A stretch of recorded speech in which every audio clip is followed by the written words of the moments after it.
सामान्य देशमा मन्त्रीहरूले हात्तीलाई सुनको कलश र फूलको माला दिई राजा खोज्न लगाइरहेका थिए।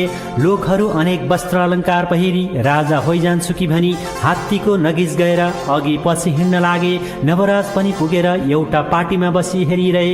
हात्तीमा हरिहर प्रवेश गरी नवराज ब्राह्मणका नगिज गई गलामा माला पहिराई सुवर्णको कलशले अभिषेक गरिदियो। त्यो देखेर प्रजाहरू भन्न लागे, हे लोक हो, यो हात्ती बौलायो के? यस देशमा कुनै क्षेत्रीय छैनन् र ब्राह्मणलाई अभिषेक गर्यो। कसैले प्रतिवाद गरे, यो हात्ती बौलाएको होइन, तिमीहरू नै बौलाएका हौ।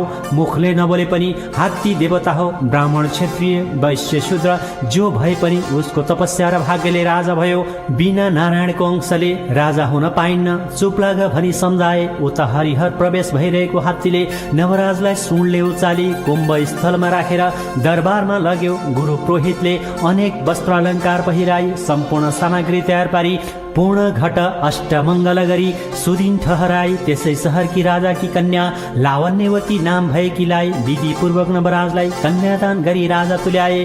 अनि गुरु पुरोहितले भने, हे महाराज, राज्याभिषेक भएको छैन, सामग्री तयार छ, सुदिन ठहराई अभिषेक लिनुभयो। तिनको यस्ता कुरा सुनि नवराज भन्दछन्, हे गुरु पुरोहित हो, मेरी महतारीले नदिई पहिले अरूको अभिषेक कसरी लिउँ? चन्द्रज्योति नगरको बाहिर एउटा खरको घर छ, त्यहाँ गोमा नामकी ब्राह्मणी छन्, ती मेरी महतारी हुन्, तिनीलाई चाँडै लिन पठाओ। यति नवराजले भनेपछि मन्त्रीले म जान्छु भनी